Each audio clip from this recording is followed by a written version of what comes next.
Hello, I'm Sophie Volp, Chair of the Center for Chinese Studies, and I'm delighted to welcome you to the celebration of the publication of the Y.R. Zhao Diaries.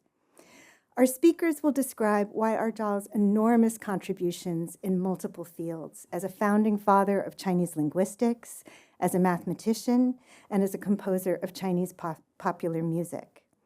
For my part, I'd like to say that the publication of the diaries is a special moment because it calls attention not only to Zhou Yuen Ren's legacy as a scholar, about which we'll hear very much more in a moment, but also to the role of his wife, Yang Buwei, and of his family in his life and work.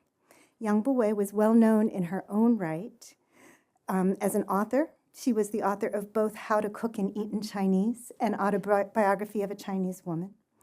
And I'm grateful that a number of members of the Zhao family are here with us today to help us celebrate and to bring Zhao Yuen Ren and Yang Buwei into the room. Their eldest daughter, Kanta, will speak on behalf of the family. I'll introduce all the speakers at this point, and then each speaker will simply pass on to the next. Our first speaker, Robert Ashmore, is Chair of East Asian Languages and Cultures and will speak on behalf of the department. Robert is author of The Transport of Reading, Text and Understanding in the World of Taoqian, as well as a translation of the complete poetry of Li He. Our next speaker, Andrew Jones, is the current holder of the Agassiz Professorship in Chinese. Professor Jones teaches modern Chinese literature and media culture and is the author of a trio of books on modern Chinese music, Like a Knife, Ideology and Genre in Contemporary Chinese Popular Music, Yellow Music, Media Culture and Colonial Modernity in the Chinese Jazz Age, and Circuit Listening, Chinese Popular Music in the Global 1960s. He's also the author of Developmental Fairy Tales, Evolutionary Thinking and Modern Chinese Culture, and the translator of literary fiction by Yu Hua and Eileen Zhang. The publication of the diaries has been the result of years of work by Peter Zhou, our East Asian librarian. Peter is director of the CV Starr East Asian Library and assistant university librarian. For the last many years, Peter has led a project to catalog and digitize the Y.R. Zhao papers, over 120,000 separate pieces. The letters will be published later this year, and the field notes are already at the press. We must congratulate Peter, as well as the other members of the editorial team, Lin Haiqing and Lin Fumei, for this enormous achievement. So Peter will be describing the process of compiling the diaries, the letters, the field notes in a bit. James A. Matisoff, Professor Emeritus of Linguistics at UC Berkeley, was Y.R. Zhao's student and later his colleague. Jim's research interests include Southeast Asian languages, especially Tibeto-Burman and Thai, Chinese, Japanese, field linguistics, Yiddish studies, and historical semantic linguistics. Kanta Bian is the eldest granddaughter of Zhao Yuen Ren and Yang Buwei. She lived in Berkeley with her grandparents until the age of 14 or 15, and so is the best positioned person to tell us about those years when Zhao Yuen Ren was teaching at Berkeley. She's the daughter of Zhao Yuen Ren and Yang Buwei's first daughter, Iris Rulan Bian, who was one of the first tenured woman faculty members at Harvard. An ethnomusicologist, Bian Rulan earned her dissertation in the music department at Harvard in 1960, and then taught in the Department of Music and the Department of East Asian Languages and Civilizations at Harvard for well over 40 years, retiring in 1992.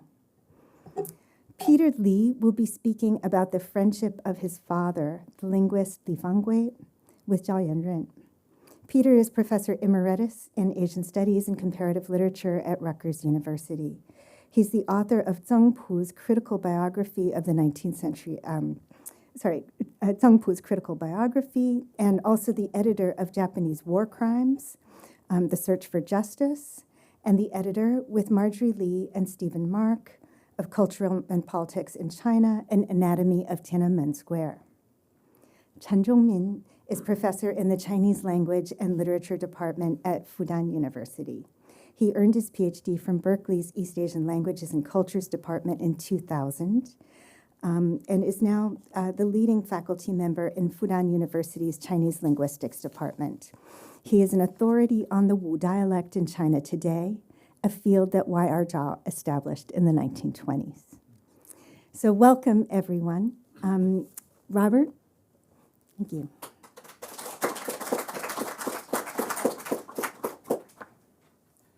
Thanks, Sophie. My personal claim of any connection with the legacy of Y.R. Zhao is only a distant one. The fields I work in are only loosely contiguous, and the connection through the department is across a gap of several decades. But as the current chair of the Department of East Asian Languages and Cultures, known during Y.R. Zhao's tenure here as the Department of Oriental Languages, I thought it would be worth attempting to convey some sense of the lasting imprint that his work and his example continues to make on the department. The first time I heard the name Zhou Yuen Ren was when I was in the beginning of my own graduate training. I was teaching a course in practical English composition at Peking University for first-year PhD students. And among the cohort were a half dozen or so students who were working on what in hindsight are fairly interesting topics in linguistics and computer science, on topics like speech recognition, pattern recognition programming, Chinese character input systems, and what we now all know, for better or worse, as predictive text. In conversations with this group of students, I was equally struck by the frequency with which they mentioned Zhao Yuen Ren, as also by the reverential tone with which they spoke of him. They were clearly excited by the example that he provided of what being a linguist could mean. They were also very proud of his internationally preeminent reputation and the way that his career and his example seemed to them to center the study of Chinese language on this international stage. But I also derived from the way they spoke of this figure, it's clearly an example in their lives. In retrospect, I think there was also a kind of cultural modeling going on as well. They were distinctly, and this is the late 80s, they were very kind of polymath model of intellectual life. Several of them had guitars and wrote songs and stuff, which was a little unusual at the time, and I think there's something going on here. But they also conveyed a sense of the humor, the fun, and the almost anarchic intellect that underlies both the range and diversity of Y.R. Zhao's production, as well as the style the style of him in writing. Which, if I know I'm speaking to an audience of mostly converted, but if you haven't been yet, you're in for a treat. One of them finally resorted to explaining to me, you can't really tell it, but explain to me one of the compositions that Zhao Yuen Ren had written in classical Chinese, where if you read it on the page, it kind of makes sense. But if you make the mistake of reading it out loud, it turns out to be just iterations of the same syllable in different tones through a whole story. So that moment when Mr. Shi of the stone chamber, reliant on arrows' momentum, caused 10 lions to depart from this world, that moment, I mean, I could say it sounds better than the original, but it doesn't. That stuck with me as much as anything from Lewis Carroll, whom, of course, Y.R. Zhao also translated through the years. Once you learn it, you'll never forget it. I've subsequently learned that he wrote several other ones. There's the story of Auntie Yi and the story of several hungry chickens. There's a lot out there to discover. What I think we're all responding to is a sense in Y.R. Zhao's works of a sense of fun and a sense of play that doesn't have to be excluded from serious intellectual pursuit. I can't possibly do any better than to cite Y.R. Zhao's own words from his own publications to capture the essence of this. It's what he calls language at play and play at language. So when I came to this campus, it was then with a sense of delight, serendipity, and yes, a kind of pride to realize, kind of to my surprise, that Y.R. Zhao had, long before I ever arrived here, had left this sort of imprint on the culture of the department. There's this where I think we still try in our own very different ways to embody that sense of the seriousness and play and seriousness of what we all do in and around language and the study of language and the study of related cultures. As we probably all know, Zhou Ren, by his own admission, was an incorrigible pun enthusiast. And one of the memoirs that he and his wife and co-author Yang Buwei wrote is called Life with Zhaos. And the expected definite article from the expected form, the life with the Zhaos, which would make perfect sense, is elided clearly so as to preserve the pun. I know I'm speaking to a group that probably knows the pun already, but here we go. In the old romanization CHAO of the surname, this allows the visual pun of Zhaos versus chaos. And so it was some brilliant person in our department who, on the occasion of dedicating our department lounge to the legacy and the example and just the magnetic charm of this couple of eminent scholars, that we call our department lounge the Chaos Room. And I believe that the current Chaos Room is in its third or so, I believe it's third iteration as far as physical location. But what I'll say in closing is that the spiritual and intellectual home of our department is and always will be the Chaos Room.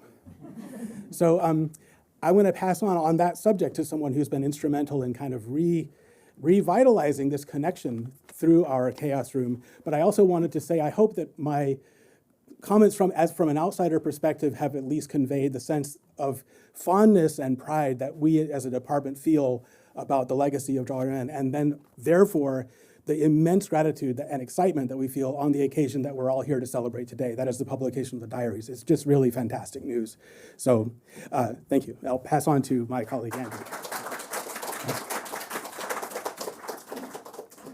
Thank you, Robert. It's an honor and really quite humbling to be here today in the face of such a playful but brilliant legacy that we have inherited here to our great joy and benefit at Cal. So I'm happy to be here. And of course, we all have to acknowledge that we stand on the shoulder of giants.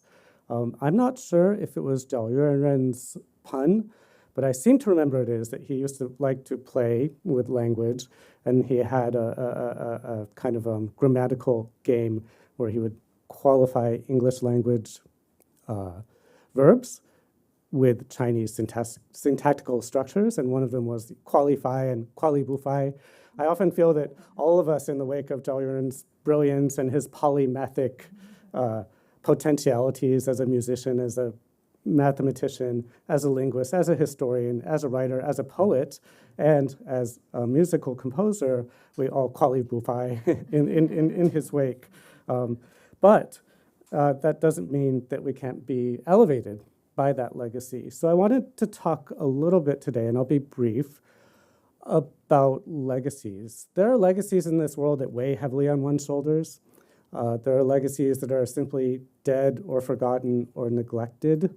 There are legacies that instead are quite vital, that are living legacies that lift us all up. And I really feel that Y.R. Zhao's legacy here at Cal is one that lifts us up and that's vital and still very much, as Robert mentioned, at the heart of our department and what we do in the spirit in which we do things in the department.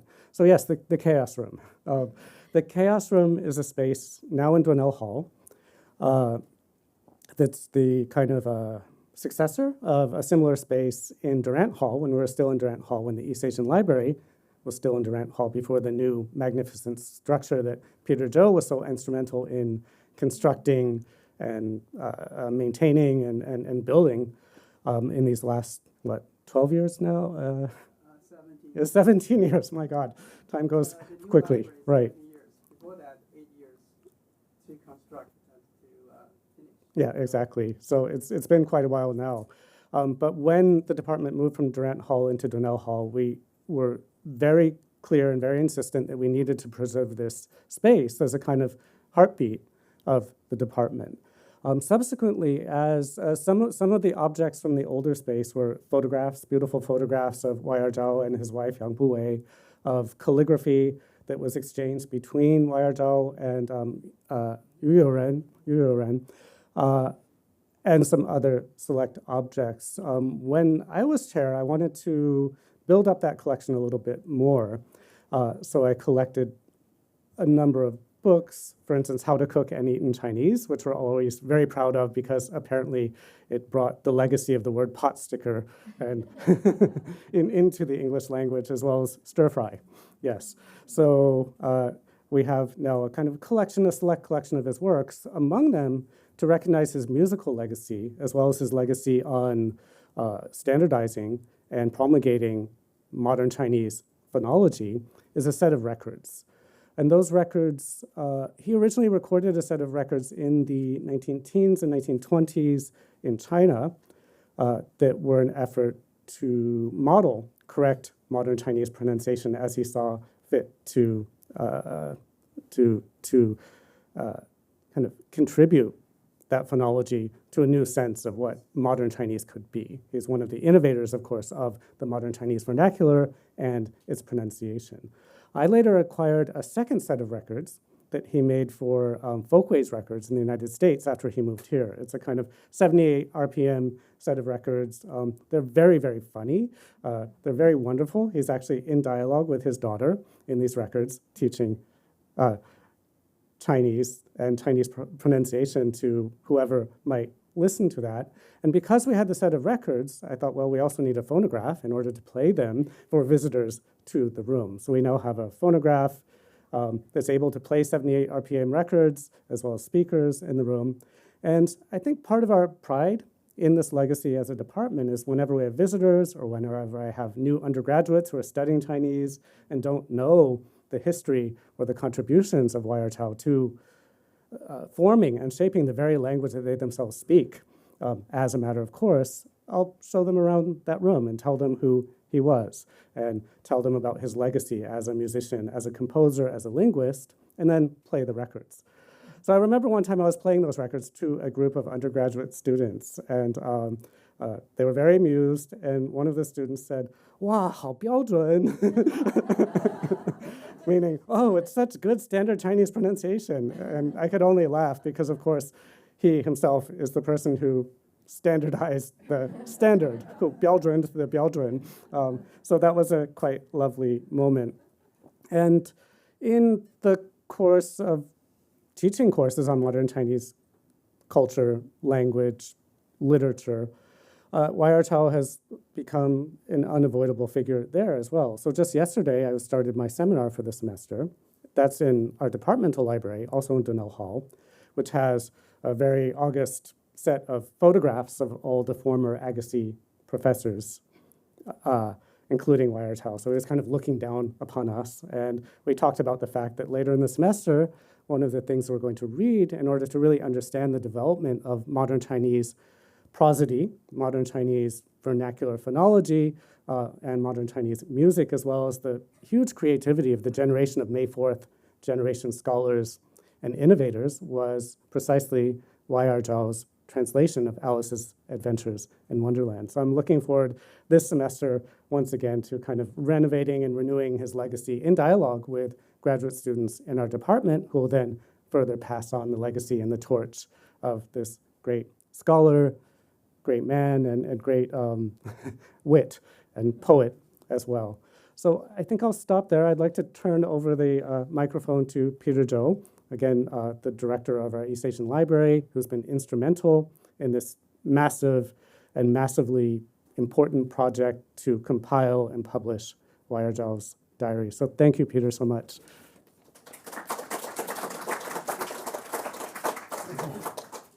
Thank you, Andrew, for this nice introduction. And I'm so pleased here to introduce Yuen Ren Chao papers and the Yuen Ren Chao project to you. I hope through this brief introduction, you will walk with me through his life journey and to see what's wonderful about this person. And it has almost become a cliche that would say Yuen Ren Chao is a great scholar of the 20th century, revered by people on both sides of the Pacific. But very few people have really discussed how he became such a great guy, a great person. What made this person great? What unusual qualities that this person has that made him such a great man of the last century? So I'm going to use examples, texts, hard evidence, not just general descriptions. Okay. So before I go into that, I want to acknowledge my co-editors, Haijing Li and Fumei Lin. The three of us are the co-editors of Waya Zhao papers. And I also want to thank the Bancroft Library, Zhonghua Shuju, and Shangwu Yinsuguan. They have worked with us for many years on this project. So I want to first discuss briefly why we came to do this project. In 2003, on a summer day, I had two very distinguished guests knocking on my door. And I was so surprised to see them. Those are Professor Zhao Rulan, Iris Zhao, and Professor Theodore Bian Xue Huang. Both are eminent scholars that we all know of at that time. So their visit with me was with one purpose. Basically, they are saying that, can you help publish Waya Zhao papers? The reason for that is because the papers were in Berkeley's care in Bancroft Library, but it has not been sorted out, processed, cataloged, let alone completely made available to the academia. People can come over and pick up pieces and read in a reading room in the Bancroft Library. But that's all about it. So it has caused a lot of anxiety among academics who want to see this part of history. And his archive is also one of the most complete archive of the 20th century scholars in China and in the United States. I will give you the facts later. So fast forward 2014, as you can see how long it has taken for us to start this project, mostly because we have other projects to do, like the building project, fundraising, and things like that. And also about the difficulty of moving papers out of Bancroft. So for those of you who have archives there, you should feel good about it. They don't let anything go out of the library. Even within the library system, we have to negotiate with them for about 10 years. Before they agreed to let us take over. So the materials were temporarily transferred to us in 2014. And then we spent 2 years cataloging it. And then we spent 1 more year to digitize the entire archive, taking some things out, which didn't belong to him. So focus on the real papers. And then after that, we began editing the whole archive in 2018. And the first part of the archive, the diaries, came out in 2022.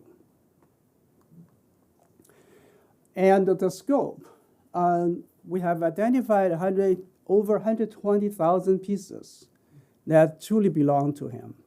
And those shed light on various aspects of his scholarship and his life. A lot of materials detail Zhao's scholarly contact and his social network, his family members, his colleagues, his best friends, things like that. And there's a lot of unpublished manuscripts, research, and teaching notes, and notes from the field that were never published before.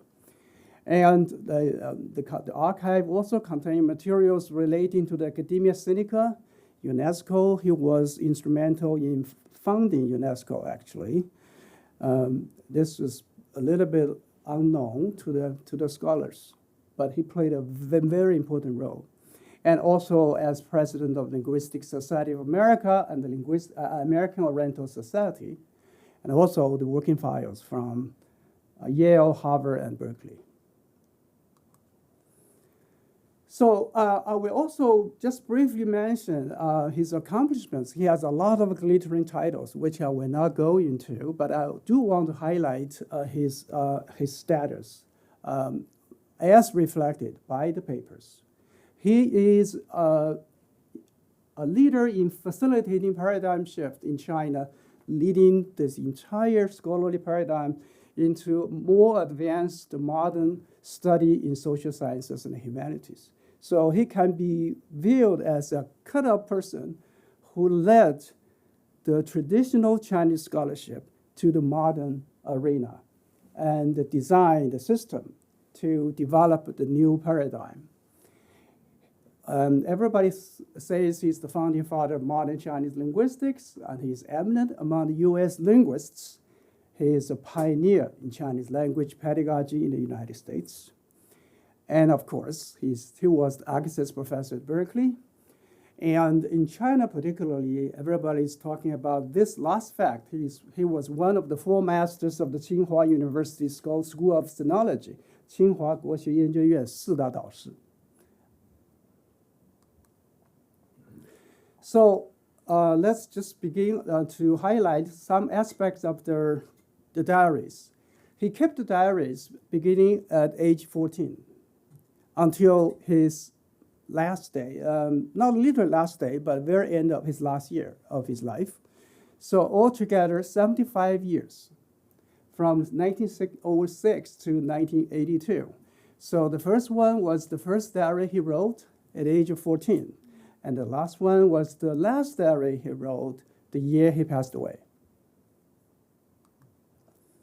So these are the photos of these 2 diaries. He kept those diaries in little, wonderful little books. Okay, also, let's move away from diary to other areas of his archive. By my understanding that the document that he kept the longest in his archive was his first research paper he wrote when he was 18 in English. This research paper was never published. It's called The New Learning of China. He criticized the Chinese educational system for being intellectually unstimulating while focusing only on personal advancement and professional promotion. So that was when he was 18. He wrote a very sharp critique of the Chinese educational system, and he kept that paper for 72 years, till he passed away.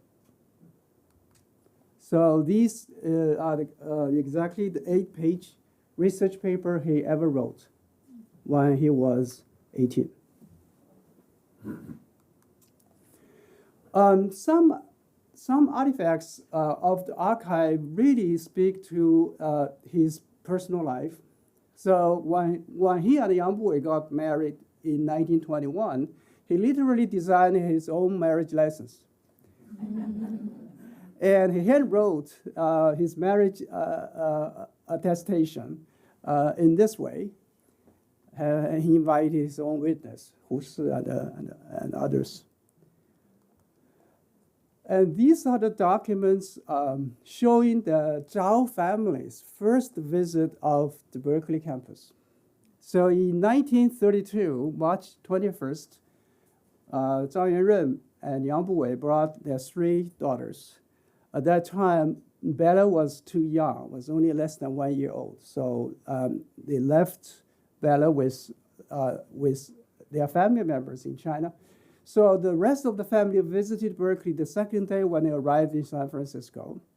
And before that, Zhao himself came to Berkeley 13 years earlier on a Harvard visiting scholarship as a postdoc. He spent about 6 months in Berkeley.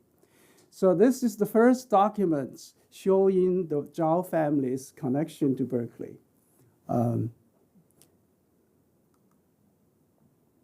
Now, I want to say quickly, in the interest of time, I want to just show a few artifacts to you to illustrate how Wei Zhao joined the Berkeley faculty. So the official invitation or appointment for him was in 1947. But actually, 1 year earlier, Berkeley extended an invitation for him to join the faculty in 1946. And he politely declined because he had other things to do. So he explained his decision in a letter to Peter Budberg. So basically he said, I don't know how to thank you enough, and I'm all the more embarrassed because I'm unable to show my appreciation by accepting the invitation. But as you can see from my letter to Mr. Sproul, who was the president of the university, I should be tied down with things for most of the academic year and should not be able to do any regular teaching work. Besides the things mentioned in the letter, I have a Mandarin primer and a formal grammar of spoken Chinese in preparation, and I hope to finish them before next summer. So I shall have my hands pretty full. So he declined Berkeley's invitation. So what made him change his mind?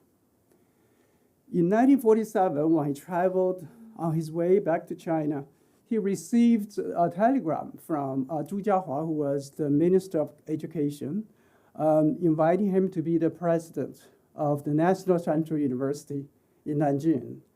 And Zhao immediately declined that by replying saying, I cannot do it.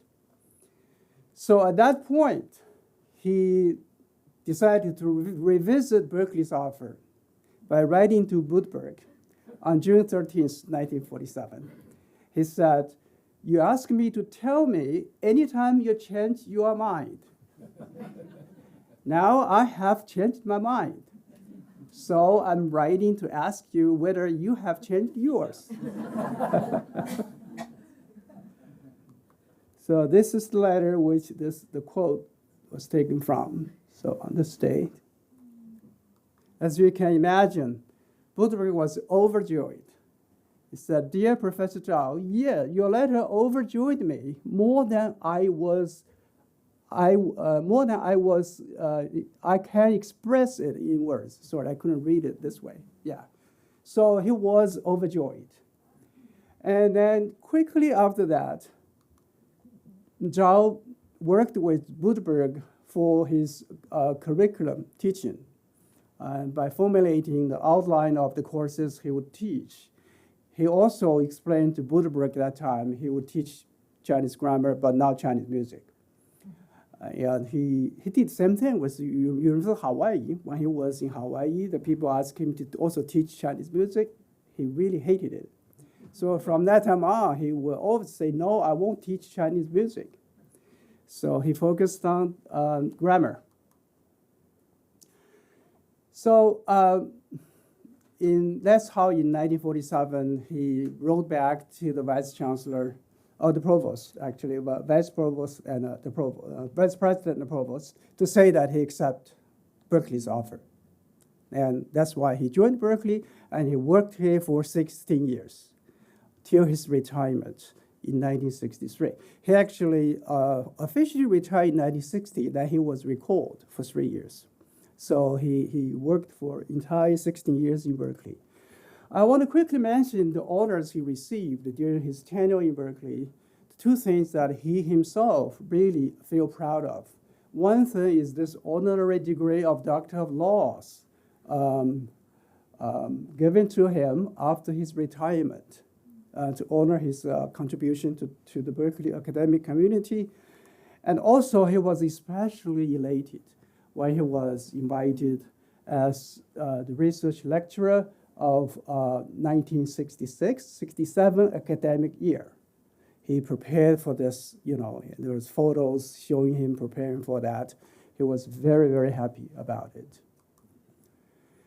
So I will also point out very briefly his social network by giving you some fun figures.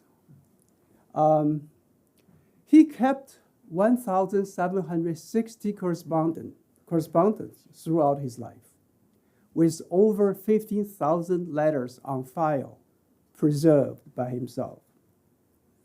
He wrote to 1,176 people, including 613 Western and 563 Chinese scholars.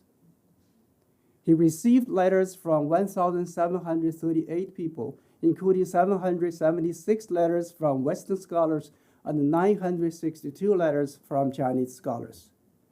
He kept frequent correspondence with 913 scholars and friends, some over 3 decades. And all these files were kept. You can see his unusual personal quality of preserving records in this way. Very few people could even keep letters with friends for even 1 year. We excluded the business letters.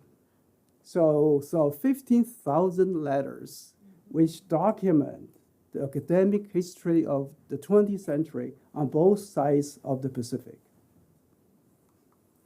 I want to show a few things here. So Kent must be excited to see your own writing in 1966, telling your grandfather that you are coming on TWA Flight 75. So that's Kent's postcard for Wei Zhao. And Jim must also be excited to see this is something you wrote. It said, my wife and I were very distressed to hear of your illness, but by all accounts, you are making steady progress towards a good recovery, along with hundreds of your friends and former students. And it is one of my regrets of my life that I was your student for only one brief year. I devoutly hope that you will continue to improve rapidly with your recovery until your recovery is complete. With all the best wishes for the holiday season. So he kept it. And there's a lot of things like that he kept. So I often say Zhou Ren had a habit of not losing any piece of paper. So he kept everything. Some very precious archives. This is a photo of the Tsinghua Guoxuan faculty, the so-called four masters. So that's Liang Qizhao, Wang Guowei, Chen Yingque, and Zhao Yuanren, the four masters. They had this photo together. When Wang Guowei committed suicide, Zhao Yuanren was so shocked. So he put his own writing right beside Wang Guowei's will. This is a letter he received from Feng Youlan. So we got to learn that in 1947, the competing offer he had, besides Berkeley, was Tsinghua University. He was invited to go there to form the anthropology linguistic program. This is the letter from Feng Youlan inviting him in the same year when he accepted offer from Berkeley. This is the letter written by his famous student, Wang Li, right, in 1939. Wang Li had many correspondence with Wei Zhao, paying him a lot of respect. And Fu Silian letter, also in 1947, telling him he is coming to the US for a visit, and also telling him he didn't feel well. Fu Silian passed away 3 years later. And Joseph Needham's letter in 1942, the two exchanged books as friends. And this is the first letter Luo Changpei wrote to him, introducing himself to Wei Zhao and told him how he got to know him. And this was in 1928. I will also highlight some of his closest friends. These are the people who wrote a lot of letters, hundreds of them, and kept them for 30 years of correspondence. Hu Shi was one of them. They came on the same boat in 1910 and became friends all their lives. So there's a lot of things that Hu Shi didn't say in public, but he told Zhao Yuanren. For example, he said, I never wanted to be the president of Academia Sinica. I want to teach in Beida. Yeah, that's what he said. This is also a letter that he revealed to Zhao Yuanren his own secret. He said, I'm overvalued, I'm over-respected. I didn't participate in the Xinhai Geming, I didn't participate in Guoming Geming, I didn't participate in anti-Japanese war, but the Chinese gave me so much honor. And Zhao Yuanren has a very special way of expressing his fondness and his closeness to his friends. So if a letter carries this kind of a greeting, they say, Diya. That means this is the close friend. So he used this with Hu Shi. And this is Li Fanggui. They also are very close, were very close friends. So this is Li Fanggui's letter. Li Fanggui went to Harvard to take over Zhao Yuanren's place in teaching. So they talked about Li Fanggui's visit to Harvard when Zhao Yuanren left Harvard. And again, you can see Dia, meaning that they're close friends. Okay. So finally, I want to just summarize this project by telling you the timeline of publication. We have already published the Wei Zhao Diaries, and this year we hope to publish his correspondence. And in 2026 to 28, we hope to publish his manuscripts. We have only a few months before we can submit the manuscript to them for publication this year. And we hope to publish his field work on Chinese dialects. This has already been submitted to the publisher. They are delaying it because they think the letters and the diaries are more important.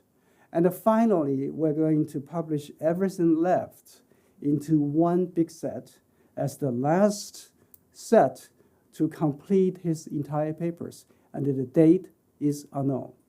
Thank you.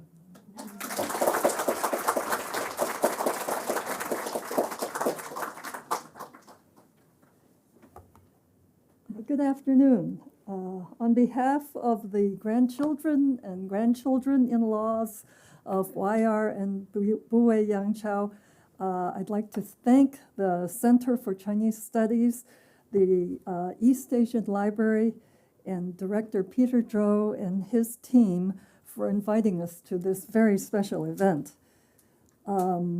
As the eldest of the Chao family grandchildren, I've been asked to speak about Grandpa.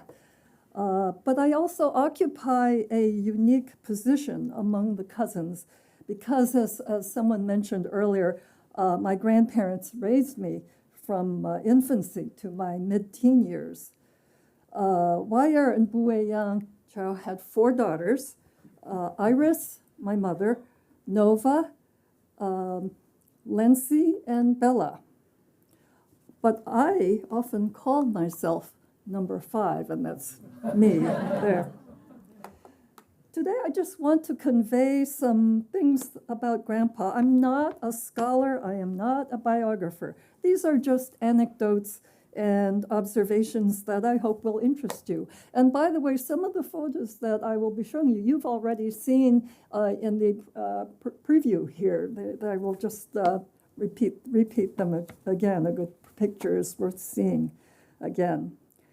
As was mentioned, Grandpa was in the 2nd class of Boxer Indemnity students to arrive in America.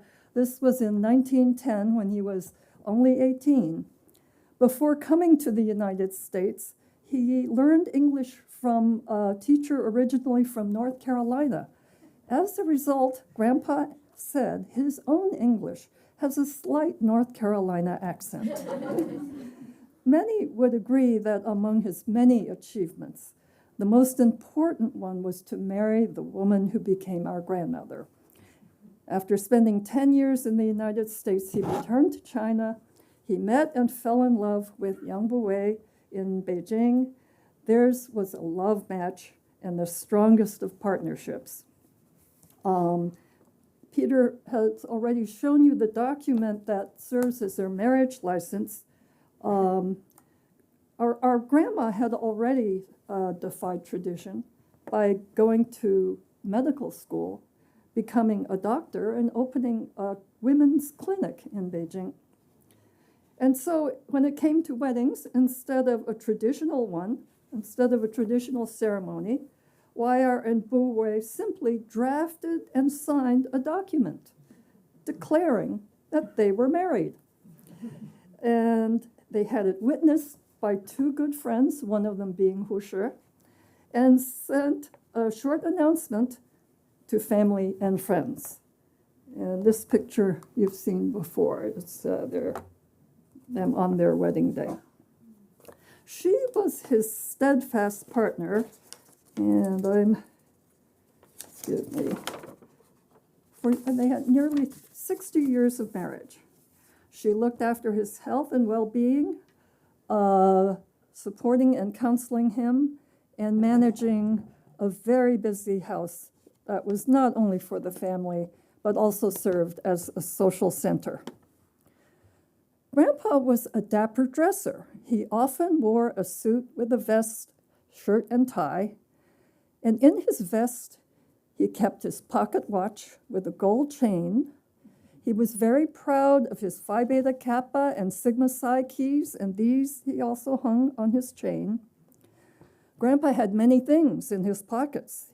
He carried several writing instruments in his breast pocket, favorite fountain pens, ballpoint pens of different colors, pencils. He also carried distance and reading glasses and would constantly be switching from one to another. In another pocket, he had a small leather folder filled with sheets of paper. On these, he would jot down everything he wanted to remember, things he had to do, people's names, words, and facts of interest. When it was cold, he wore an overcoat and a fedora hat. People tell me he was easy to spot when he was walking on campus here at Berkeley. Now, in addition to the things in his pockets, Grandpa always carried an old-time camera. And let's do a picture here. This is, you'll see down here, Grandpa has the camera in his hand. And he was constantly taking photographs of people he was socializing with, events that were taking place, and attractive scenery. Thanks to his picture taking, there is an extensive visual record of his life as well. When the grandparents had to flee Nanking in the 1930s with the barest of possessions because of the war, Grandpa sent all his photographs and diaries up to that point to America for safekeeping. This was a precious and lasting legacy, much more valuable than material items of temporary value. The grandparents arrived in Berkeley in the late 1940s and bought a house at 1059 Cragmont Avenue.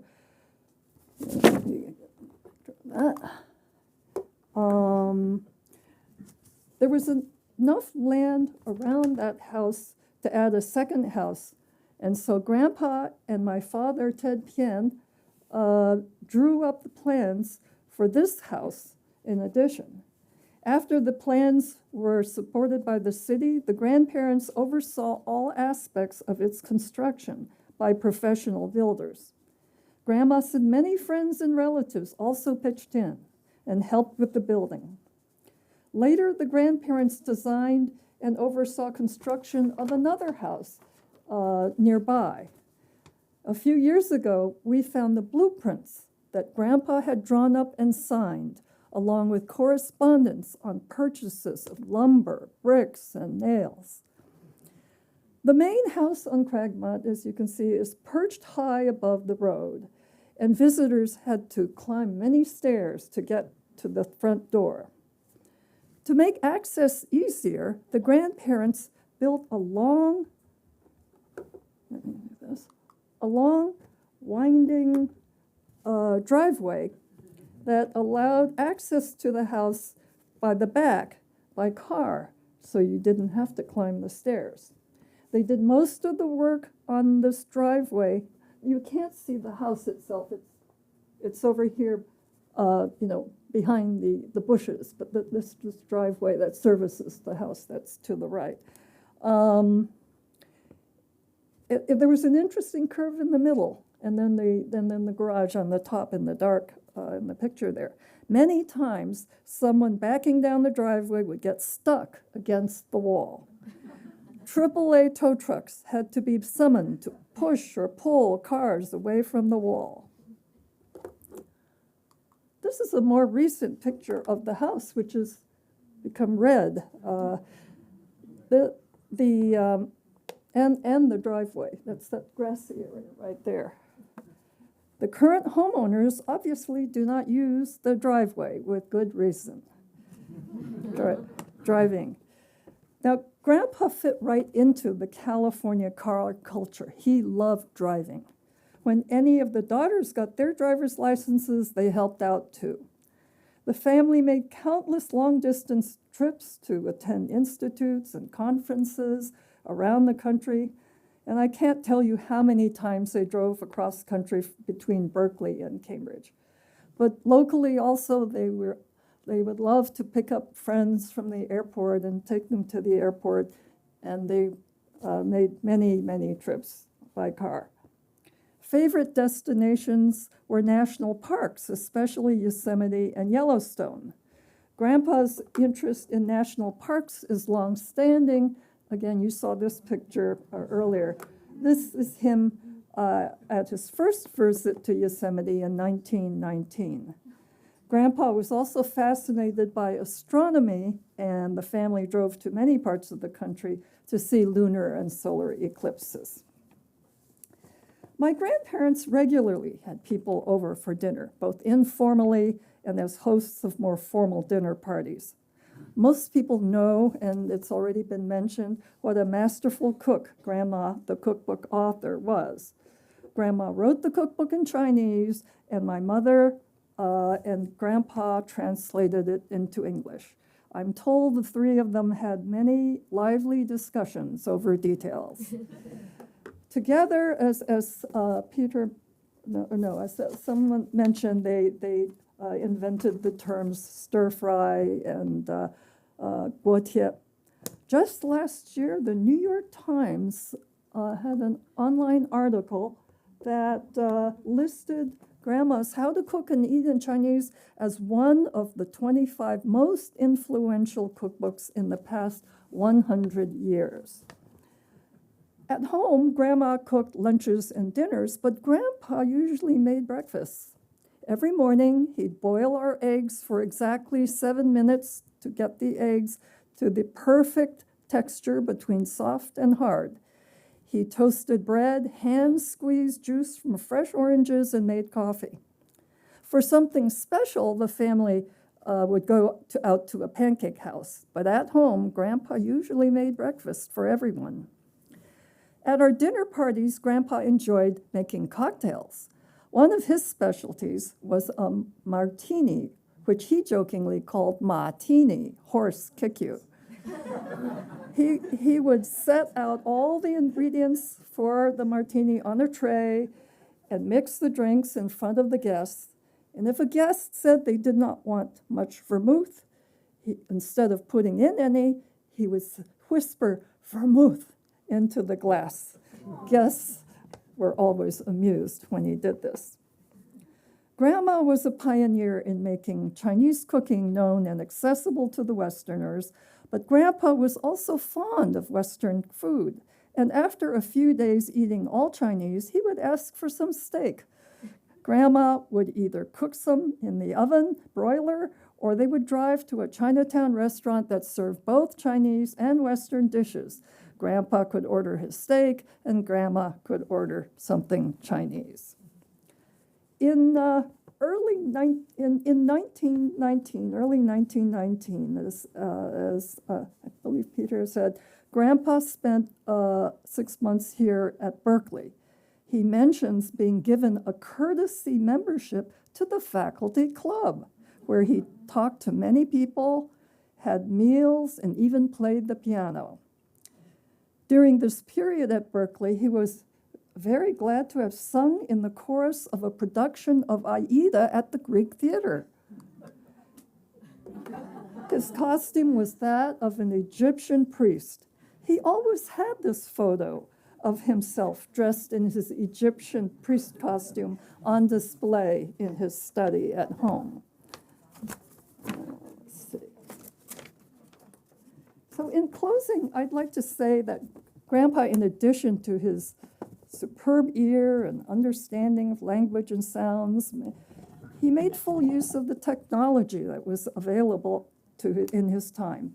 He cut his own records. He used many types of reel-to-reel recording equipment for his work. And he, as others have said, he loved to amuse. It's said that students enjoyed most the lecture where he demonstrated that he could talk, answer questions, and sing songs backwards in different languages. He'd record unintelligible sounds on the tape recorder and play the sounds backwards. And it would come out as clear speech at regular conversational speed and with all the correct intonations. His skills were astonishing. Grandpa had such an amazing mind. We can only imagine how much more he would have done to analyze and play with languages and speech using today's powerful technology. Now, this last slide, again, one that you've seen already, that's me recording a little bit of the Mandarin primer. And I just had to show that to you, too. And so thank you very much. Our next speaker, thank you. Our next speaker will be Peter Lee.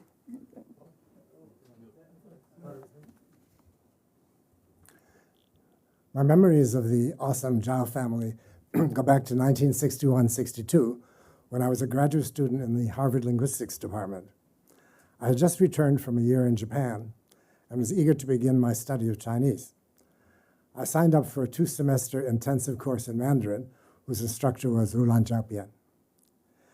The book used for the course was Y.R. Zhao's Mandarin Primer. For my money, the best language textbook ever written.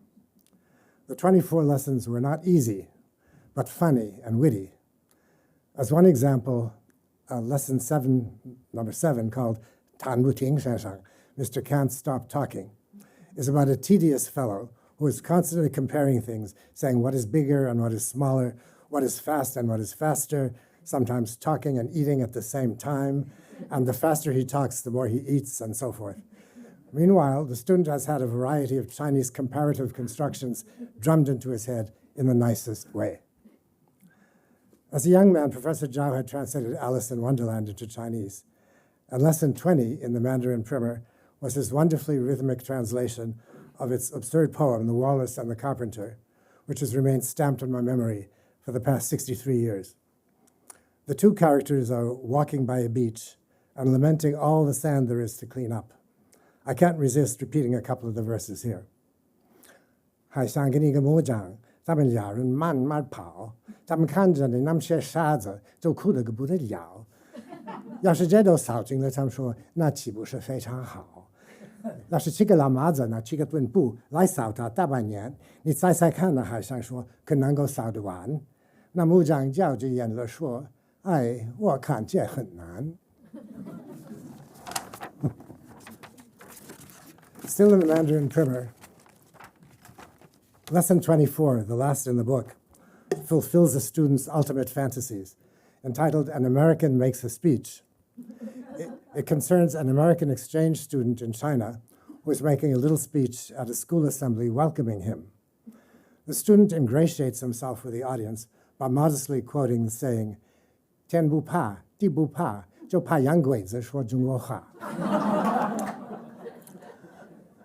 I must admit that throughout my career, whenever I had to give a speech in Chinese, I usually began it with the same sentence, except I would substitute my name, Ma Ti Suo Fu, instead of Yang Guizi.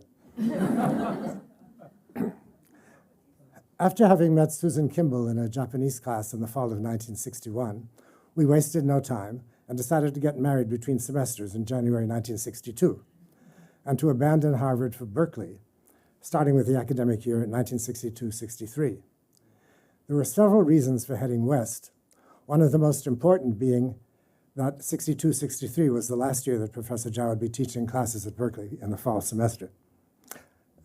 Berkeley. In the fall semester, I took his course on Mandarin grammar, for which he used the manuscript version of his great book, A Grammar of Spoken Chinese, then being prepared for publication.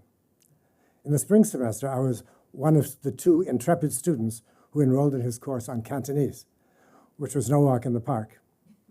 He had just published his Cantonese primer the year before, and he had the idea that we should memorize the sentences for each lesson in Cantonese, then recite them from memory into a tape recorder and translate them into Mandarin.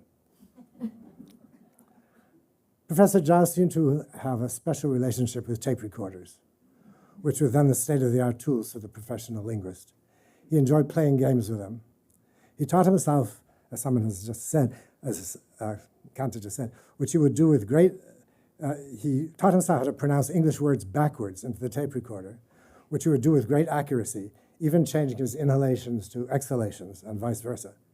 Then he would play the tape backwards, and sure enough, the words would come out frontwards, sounding quite natural. He could even do this with a foreign accent, especially his reverse imitation of the Irish brogue of George Bernard Shaw.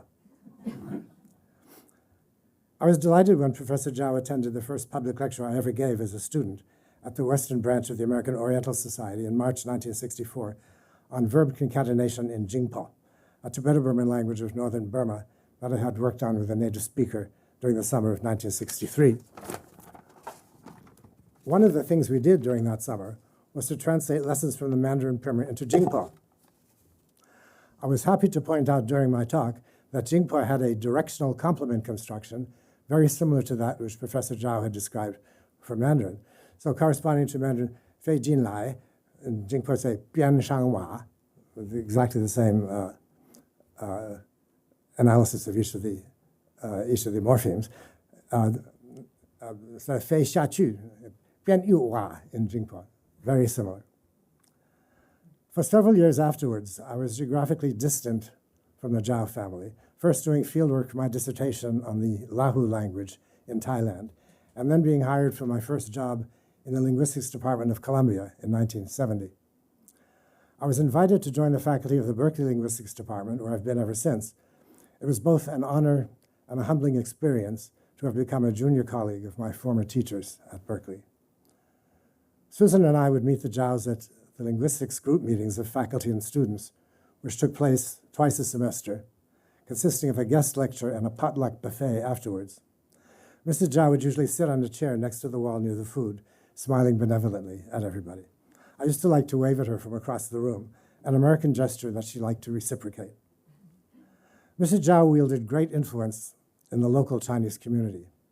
She had commandeered a little restaurant called Sino Palace near campus and persuaded the management to institute a simple, cheap, and nourishing lunch for Chinese students and non-Chinese who love Chinese food. What I loved most about Professor Yuen Ren, besides his intellectual brilliance, was his irrepressible sense of humor. He wore his erudition lightly. His delight in the intricacies, paradoxes, and creativity of human language was contagious. I'm grateful if a little of that has rubbed off onto me. Thank you.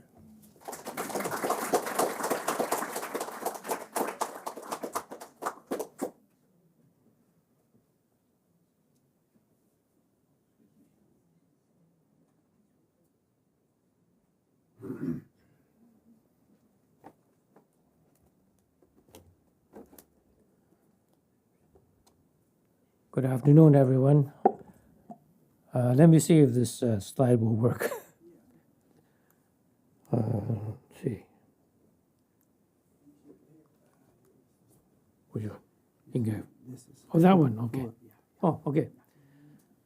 I'll show you some slides first, and then I will speak about them. As you know, this is in 1939 when we met in Hawaii. And here's the whole family. I'm the one next to, on the right here, and Lindy, my sister, who is right here, is standing in the middle showing off with a lace, and the rest is the Zhou family. And my father's in the back, standing next to Nova, I think. And this is the first time that my father met Professor Zhou in Beijing in 1930. That's when he was first invited to join the Academia Sinica. And here, this is the first time that my father took part in the fieldwork with Y.R. Zhao. And Yang Shifeng is the one on the left. And here's a picture of them, two of them in 1947, when my father went to teach at Harvard and replacing Y.R. Zhao for that year. And here's a picture that's taken at our home in Seattle in the 1960s. And you know, here's the big five of the Chinese linguistics field. Yuen Dongtonghe is on the right, on the left, and then my father, Zhang Kun, and Y.R., with our white cat, which is called Snow White, and then Zhou Fagao on the left, on the right. And here's the last picture that I have with my father and Y.R. Zhao in the 1970s. Okay, let me just speak a little bit about how the friendship between the two developed. It was after my father graduated from, left University of Chicago, that he received an invitation from Fu Sinian, actually, inviting him to become a member of the Academia Sinica. However, before that letter, Professor Zhou had already communicated with my father when he was at the University of Chicago. And actually, Professor Zhou sent my father his book on the study of the Yue or Wu dialect and asked for my father's opinion. Of course, my father said it's a well-written book, the best ever, and anybody who is interested in studying the language should study his book. So that's maybe how the friendship between them got started. Anyways, so in 1930, my father went to join the Academic Sinica and went to Beijing and met Zhou Yuen Ren for the first time. And I think it's been such a happy, wonderful relationship. And it went on for more than 50 years. There was never really any confrontation or unhappiness between them. I think they both had a lot of respect and affection for each other. Even though Professor Zhou was 10 years the elder of my father, but he never really treated him as a junior faculty or junior research person. But they were on equal grounds. I think they had admiration and respect for each other. Now, the picture of the whole family in Honolulu has an interesting sequel to it. We arrived in Honolulu on July 6th, 1939. This is recorded in Y.R. Zhao's diary. And we stayed there for about 8 days. And on the 14th of July, at 10 in the morning, we boarded the ship, the Princess of Canada, to go back to China. And Y.R. Zhao left at 10 in the evening to go back to America.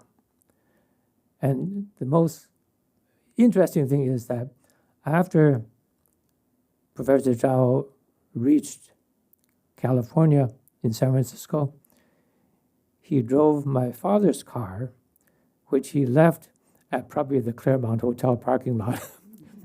And so the moment he arrived, then he drove my father's car back to Cambridge, to Yale. That's when he fulfilled my father's unfulfilled appointment of 3 years. So my father had to leave Yale after 2 years. And on the third year, which was left empty, then Professor Zhao took his place at that time. Now, there's another interesting part, is that in 1946, this is again with regard to cars. In 1946, my father came and taught at Harvard for a year in place of Professor Zhao. And then Professor Zhao, of course, came to Berkeley. Now, he left his car, a 1941 Pontiac in Cambridge, so that when my father came, he drove Y.R. Zhao's car. And then when we drove from Cambridge or later on from New Haven to Seattle, we drove that car, 1941 Pontiac, to Seattle. So this is an interesting episode where they had made arrangements so that they would exchange cars, they drove the other person's cars. So this is just an example of the intimate relationship between them. Now, in the 1950s, we had visited the Zhaos quite often. And it was the custom at that time not to really stay in the hotel. That would be 太见外了, okay? So we stayed at the Zhaos. And I remember sleeping in Y.R. Zhao's study. And I really admire his books, not only in linguistics, but also physics, philosophy. And then there was something very unexpected. I discovered a Playmate calendar on his desk.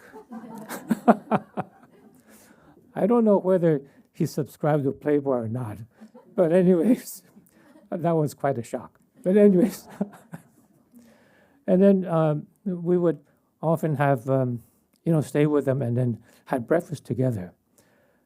And there was one time that he was eating cornflakes, had cornflakes. He didn't fry the eggs that time, but had cornflakes. And then he peeled a banana. And then he took one bite of the banana and spit it out into the bowl with the cornflakes. And he kept on doing this until the whole banana was gone. And then he told me with a smile, this is called 狗咬香蕉. I thought that was really quite amusing. And then I just go on. I have a lot of anecdotes, but I'll tell you one more. And that is with regard to the parties at the Zhou's. We often went to parties there with other friends and so on.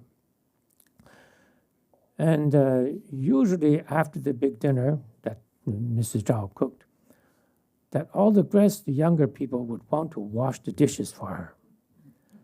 And then she would say, no, you don't do that. You can't do that. And then she says that next morning, she gets up and washed all the dishes. And she said that when I washing dishes, I'm thinking all the problems that I have to solve. So it's a process where she does the washing of the dishes and at the same time think about the events of the day and how to solve certain problems. And of course, you already know the story about who makes the decision in the Zhou family. He says, well, I make all the small decisions and he makes the big decisions. And he says, how many big decisions do you have to make? One. So it's an interesting relationship. And I think there's one more incident that it shows Professor Zhao's quick reaction to circumstances. And when he met Ding Bangxin for the first time, and when Ding Bangxin was introduced to Zhao, he says, I'm Ding Bangxin. And he said, oh, that's all first tones. Ding Bangxin, you're in good company with Wang Yangming, which is all second tones, and Shen Zhongshan, which is also the first tone. Well, anyways, to sort of summarize, I think we mentioned also Wai Zhao being not only a linguist, but also interested in science and philosophy. And I was struck by the fact that he was reading Norbert, who is on cybernetics, that he was reading that book very early. It's a challenge, I would say. But in any case, I feel that Wai Zhao is actually a kind of Renaissance man, that he's proficient in very, very many different fields. And talking about Renaissance, I'm thinking of Leonardo da Vinci, Galileo, Newton, Einstein, of course.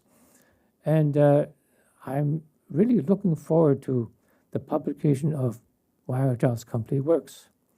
In that case, we can really find out what this Renaissance man is all about.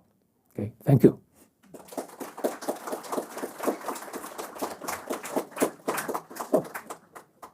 Next speaker is Chen Zhongming from Fudan University.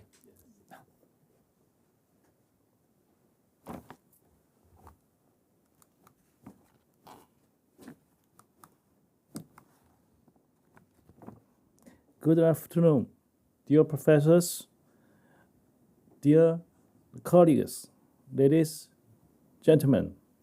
I'm a former student of the Department of East Asian Languages and Culture, where I studied from 1995 to 2000. Today, I'm very happy and honored to return Berkeley to attend this celebration meeting. When I was a MA student at University of Iowa, I really wanted to study in Berkeley. So I contacted Professor Ding Bangxin with the hope of studying in Berkeley for my PhD study.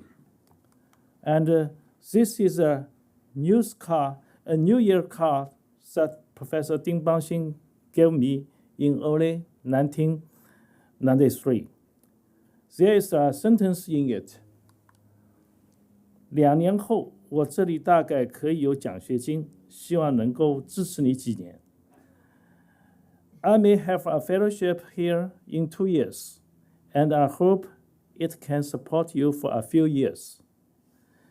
2 years later, in 1995, I won the fellowship from Zhou Yuen Ren Center and realized my wish to study for the PhD in Berkeley. This is a letter from Professor Ding Bangxin informing me that I had been awarded the 1995 to 1996 fellowship from Zhou Yuen Ren Center for Chinese Linguistics. In fact, Zhou Yuen Ren's family, I think, also made a donation to set up 2 awards, Bu Wei Yang and the Yuen Ren Chao Chinese Linguistics Award in the department. I was lucky enough to win the fellowship twice. One is in 1998 to 1999 academic year, and the other in 1999 to 2000 academic year. For an overseas student, these fellowships are the most direct support and useful financial help. They allowed me to successfully graduate in 5 years and get my PhD degree. These achievements cannot be separated from the support and help of the fellowship from Zhou Yuen Ren Center and Zhou's family.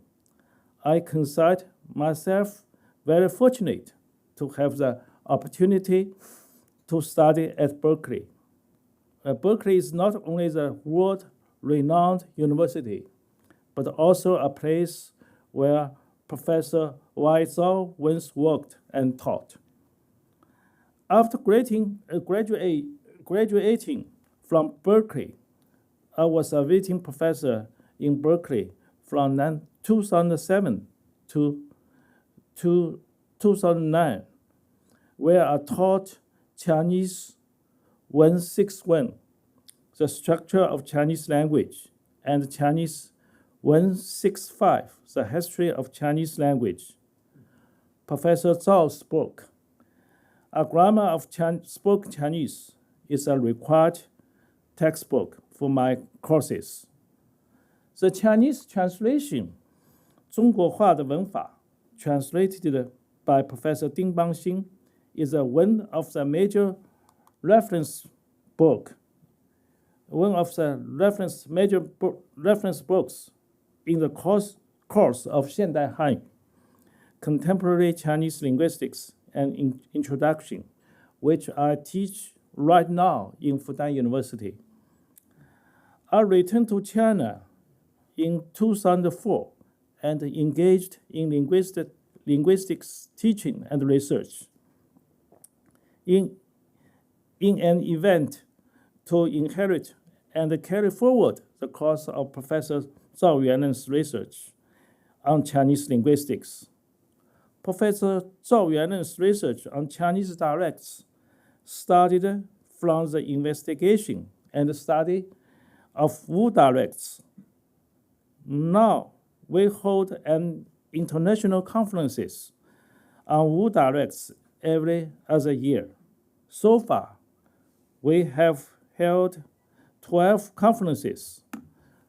This one was held in Fudan University in Shanghai in 2022. And the latest one was held in Zhejiang University, Hangzhou, in later October last year. Papers of each conference have been published. This one is the 11th conference proceedings, 吴语研究 Studies in the Wu Dialects, published last September. I have been the chief editor of Wu Yu Yanjiu since the 8th conference procedures. 100 years ago, from 1926 to 1927, Professor Zhou Yuen Ren investigated 33 different Wu dialects, and most of these Wu dialects are distributed in southern Jiangsu and northern Zhejiang. In 1928, 现代吴语的研究 Studies in the Modern Wu Dialects published, marking the beginning of the study of modern Chinese dialects. Recently, one of my colleagues, Professor Chen Ailong, investigated these 33 Wu dialects and wrote 2 major volumes titled 当代吴语研究 Studies in Contemporary Wu Dialects, which will be published this year. Comparing the records of Wai Zhao's 现代吴语研究, one can see the language change over the past 100 years. In recent years, I have also published a number of monographs on Chinese dialects and 1 textbook on historical linguistics, hosted 5 international conferences on Wu dialects, and edited 4 conference proceedings. I will present 2 of these books to East Asian Library. One is 吴语研究. It just came out last year. I'm the editor-in-chief. The other one is a contemporary and historical linguistics and introduction, published in 2022. All these achievements show that we will continue the work of Professor Yuen Ren Chao.